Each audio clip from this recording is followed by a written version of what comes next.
Lucian had been alive for over 300 years, and in all that time, he'd never been so bored. The Vampire Council had assigned him to yet another mundane task, monitoring a blood drive in some small college town. A blood drive, as if he needed the reminder of what he couldn't have. Synthetic blood was fine, but it tasted like disappointment in a bag. He leaned against the wall of the Student Union building, his black leather jacket doing little to shield him from the crisp autumn air. His dark hair fell into his eyes, and he brushed it away with an annoyed sigh. The scent of fresh blood wafted through the air, making his fangs ache. He clenched his jaw, forcing the hunger down. He wasn't here to feed. He was here to, what? Make sure no other vampires crashed the party. Ridiculous. And then he saw her. She was standing behind a table, handing out cookies and juice to donors. Her blonde hair was tied up in a messy bun, and she wore a bright red sweater with the words asterisk, give blood, save lives. Asterisk printed across the front. She was laughing at something a donor said, and the sound was like sunlight breaking through a storm. Lucian couldn't look away. Emma. Her name tag said Emma. He didn't mean to approach her. Really, he didn't. But his feet moved on their own, carrying him across the room until he was standing in front of her table. She looked up at him, her blue eyes wide and curious. Hi, she said, her voice cheerful. Are you here to donate? Lucian smirked. Not exactly. She tilted her head, studying him. You look like you're dressed for a Halloween party. Are you cosplaying as a vampire or something? He raised an eyebrow.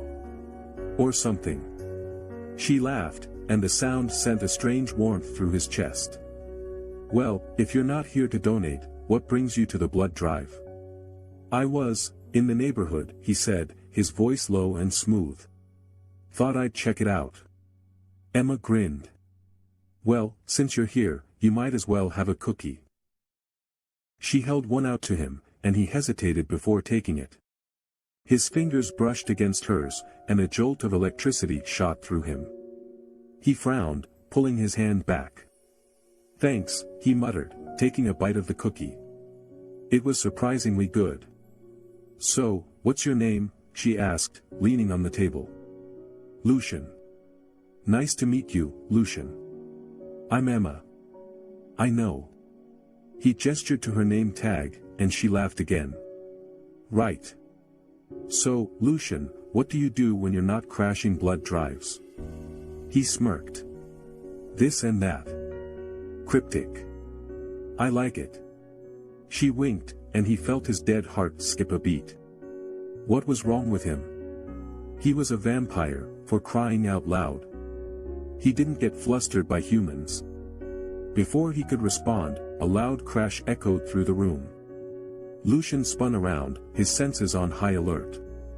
A group of rowdy students had knocked over a table, and blood bags were scattered across the floor. The scent hit him like a punch to the gut, and he clenched his fists, fighting the urge to lunge at the nearest donor. Are you okay? Emma asked, touching his arm. He flinched, pulling away. Fine, he snapped, more harshly than he intended. Her eyes widened, and he immediately regretted it. I mean, I'm fine. Thanks. She studied him for a moment, then nodded. Okay. Well, if you need anything, let me know. He didn't trust himself to speak, so he just nodded and walked away. But as he left the building, he couldn't shake the image of her smile from his mind. Weeks later, Emma and Lucian had grown closer. They'd gone on dates, shared laughs, and even a few heated kisses. But Lucian had been careful to keep his distance, physically and emotionally. He knew he couldn't let her get too close. Not when his secret could destroy everything. One night, Emma convinced him to go stargazing with her. They drove to a secluded spot outside of town, where the sky was clear and the stars were bright. They spread a blanket on the grass and lay down, their shoulders touching. This is nice, Emma said, her voice soft. I'm glad you came with me. Me too, Lucian admitted, though he knew it was a bad idea. Being alone with her, in the dark, with her scent so close, it was dangerous. They talked for hours, about everything and nothing. But as the night wore on, Lucian felt the hunger growing stronger. He hadn't fed in days, and the synthetic blood he'd brought with him wasn't enough. He clenched his fists, trying to ignore the ache in his fangs. Lucian. Emma's voice broke through his thoughts. Are you okay? I'm fine, he said, his voice strained. She sat up, looking at him with concern. You don't look fine. You're all tense. What's wrong? He shook his head. It's nothing. Just a headache. She reached out, brushing her fingers against his forehead. The touch sent a jolt of electricity through him, and he flinched.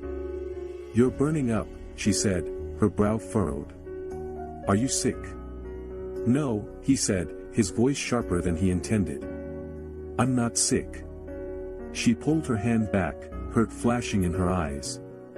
Okay. Sorry for caring. He sighed, running a hand through his hair. I'm sorry. I didn't mean to snap. It's just complicated. She studied him for a moment, then nodded. Okay. But if you need to talk, I'm here. He looked at her, his resolve crumbling. She was so kind, so trusting. And he was lying to her. He couldn't keep doing this. Emma, he said, his voice low. There's something I need to tell you. She frowned. What is it? He hesitated, then took a deep breath. I'm not human. She blinked. What do you mean? I mean, I'm a vampire, he said, his voice steady. I've been alive for over 300 years. And I didn't want to tell you because I didn't want to scare you. She stared at him, her mind racing. This is a joke, right? He shook his head. It's not a joke. She took a step back, her mind reeling. Prove it. He hesitated, then moved faster than she could blink, appearing in front of her. She gasped, her eyes wide. Okay, she said, her voice trembling. I believe you. Emma, I'm sorry, he said, his voice filled with regret. I never wanted to hurt you. She took a deep breath, trying to process everything. So, what now? That's up to you, he said. I understand if you want me to leave. She looked at him, really looked at him. Despite everything, he was still the same Lucian she'd fallen for, broody, sarcastic, and ridiculously handsome. And she realized she didn't care what he was. She cared about who he was. I don't want you to leave, she said, her voice firm. He stared at her, his eyes filled with hope. Are you sure?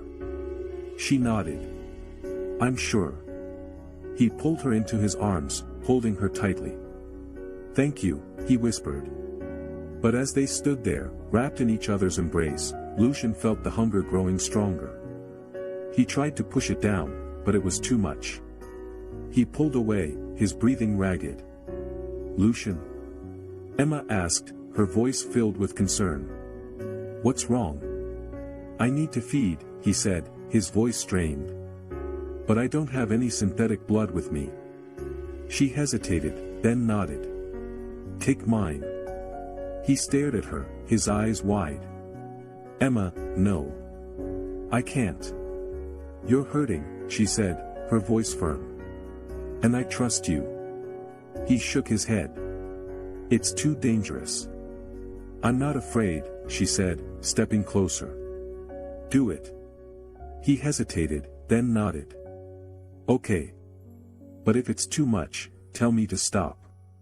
She nodded, and he gently tilted her head to the side, exposing her neck. His fangs ached as he leaned in, his breath warm against her skin.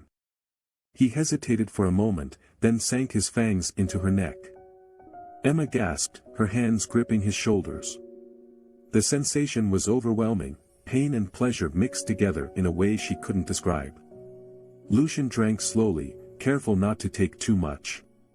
When he finally pulled away, he licked the wound closed, his eyes dark with emotion. "Are you okay?" he asked, his voice filled with concern. She nodded, her breathing ragged. "Yeah. I'm okay." He pulled her into his arms, holding her tightly. "Thank you," he whispered. And as they stood there, wrapped in each other's embrace, Emma knew they'd found something rare and beautiful, a love that could overcome anything. Even fangs. Months later, Emma and Lucian were inseparable. He still had his broody moments, and she still teased him about his love of Pride and Prejudice. But they were happy, and that was all that mattered.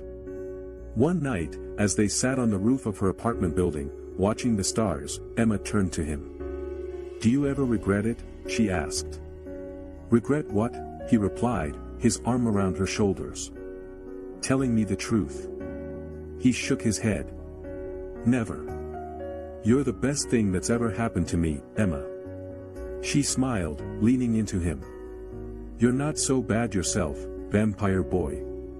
He chuckled, pressing a kiss to her forehead. "I love you, Emma." "I love you too, Lucian." And as they sat there, under the stars, Emma knew they'd found something rare and beautiful, a love that could overcome anything. Even fangs.